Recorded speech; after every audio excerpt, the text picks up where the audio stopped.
Hello there, Only One Kenobi here, Only One. I'm filming this on Thursday night, which is the 27th.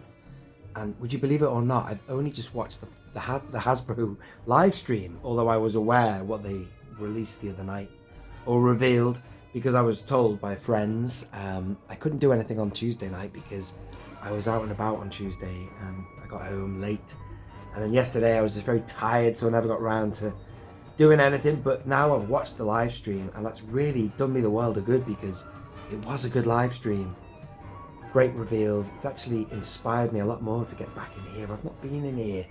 And I have to say, Hasbro, the last stream I did not enjoy, and it was that and a few other factors, a few of the interests I have beyond Star Wars that have kept my mind occupied, that it kind of pulled me away.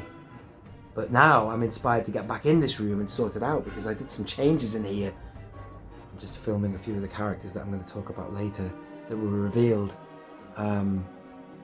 He wasn't revealed, but Carson Tabor was, so we'll talk about that in a minute. And another Luke, that was pretty cool. I mean, I'm going to Echo Base at the weekend, I can't wait for that. I'll talk about that as well later, but firstly, the reveals.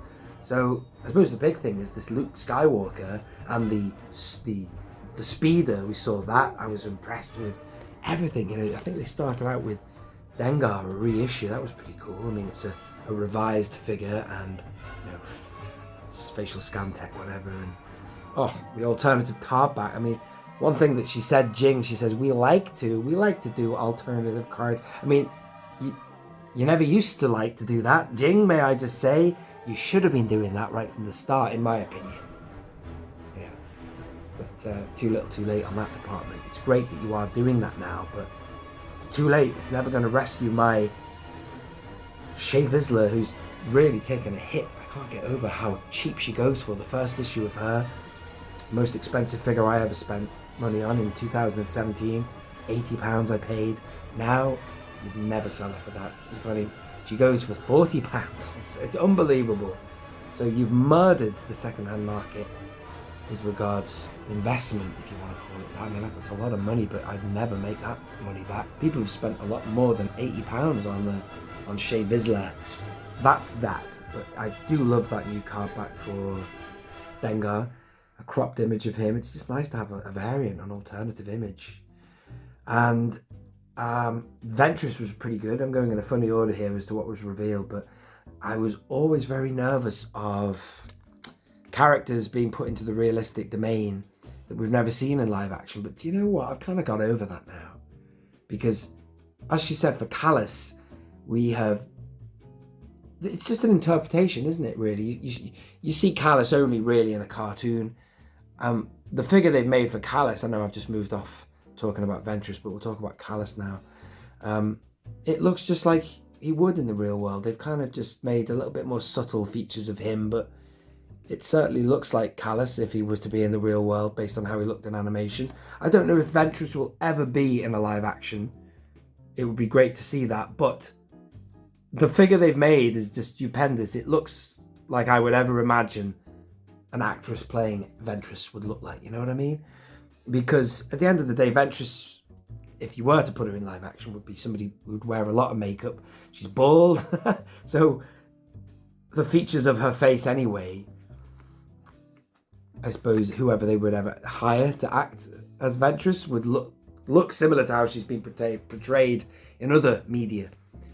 Be it that portrayal of her in the Filoni, or my favourite look for her, which is the Genndy Tartakovsky look with the white eyes. She just looks so ghostly and like a phantom, you know, brilliant. But that new figure, I have to say, stupendous. I really can't wait to get that and put that next to the latest Dooku. Unbelievable. And the card back's cool as well. I've also got over that. I used to have this thing in my head about Clone Wars cards would always be, you know, I think it's because the only ones we ever had were the Only One Kenobi and the Anakin one, and you saw Hayden and Ewan on that. But I like the animated cards now more so than I did, and that's pretty cool. It's just a nod to how her most iconic appearance in any media, which is the Filoni Clone Wars. She has a lot of arcs in that. Appears a lot. Although I will always love how Ventress originally died, which is at the hands of a very angry Anakin Skywalker, along with the murder of his mother. I'd say that that was one of the key events that pushed him further to the dark side. So that's just the way I feel about Ventress. But anyway, so here is Luke Skywalker, and it's funny this, isn't it? It's so ironic. For all I've been bashing the oversized cards, this is one I'll let them get away with, because, well, it's a deluxe, isn't it? And as an opener, yes, ladies and gentlemen, I'm an opener. I have a carded room through there, and I've been ranting recently about these big cards, more so for things like Hammerhead, because for now it looks like that's going to be the only release of him. And I always wanted him on a standard size card, always, obviously. But, given we've already been treated to Luke Skywalker on his classic Kenner card, now we're going to get this deluxe thing, which is actually what I always wanted them to do in TVC anyway. I had dreams of them just bringing out a brand new card and a brand new Luke with everything in it, TVC style, which is just an ultimate figure. But they've now given us the second one. The image is stupendous.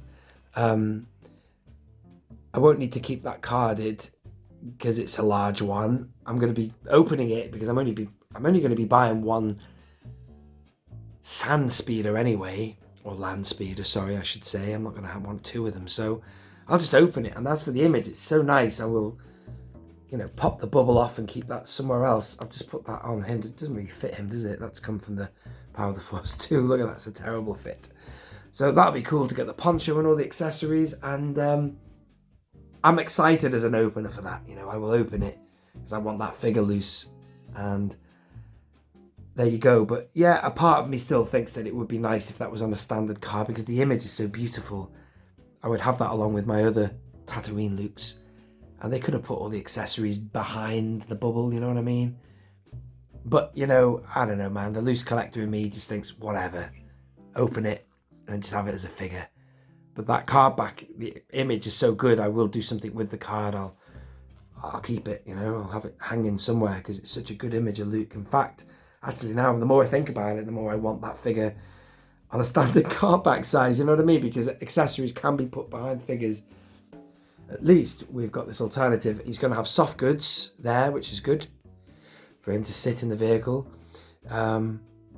And he's got the binoculars on his belt, which is very important. A poncho, of course.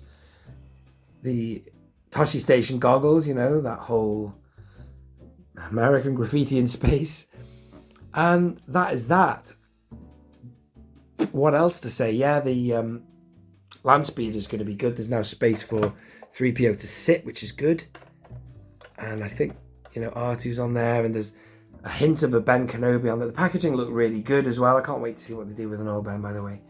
The only thing I don't like about the landspeeder is I don't know where this grey comes from. I had a 6-inch landspeeder, so maybe it's giving me flashbacks to that, which I'm bloody kicking myself buying 6-inch stuff, man. This is my scale, but I don't know, I always seem to remember the landspeeder having orange. I don't remember any grey on it, but this new one has. It looks pretty cool, and you can flip up the bonnet, which is pretty cool as well. This has got quite a nice amount of weathering on it, but this new one has got a hell of a lot more.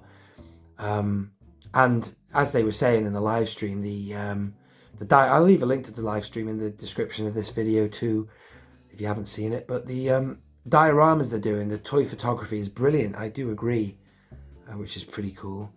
These guys are just in the background because I was talking about them in the previous video I did. I just put these out because I am going to Echo Base Live. I'm looking forward to that. And well, this is all return to Tatooine, but one of the places I'm going to be looking at Echo Base, there's a couple of fellas who were selling figures at the last event, and they were just really, really great. I mean, the figures from yesteryear in 3 3/4 inch are incredible. Some of the best figures in 3 3/4 inch are getting onto 2 decades old in some cases now, or almost 2 decades, and they're phenomenal figures still. Like, these are great figures. I can't wait to see what else they have. There's plenty of things I need still, so I'll keep my eyes open with an open mind. I think I've shown you everything. I did show you briefly Porkins before, but a lot of people are talking about the prospect of doing Porkins now. He's not that big. The actor Paul was on the live stream. He's pretty cool, man. From Korea, he was talking about his his origins in that video. And people were saying about how he can now unlock Porkins, which is pretty cool. But it's the Carson Taver card is pretty cool. He is a great character. And he's appeared in a lot of stuff. He's got his cool jacket as well, the figure. Impressed. And that's about it, really, folks. I think I have covered everything. If I haven't, I shall add it in post-production somehow. And I'm sorry to leave it till now to put my thoughts on the live stream out. But I was impressed. I liked it. It was good. And it's kind of actually kick-started me back into thinking about collecting Star Wars figures again. And not just the new stuff, but the old, ladies and gentlemen. And what better time than now to get my ass to Echo Base and see what's popping over there, man. Alright, folks. Thank you for watching this video. This has been Only One Kenobi. Only One. Out.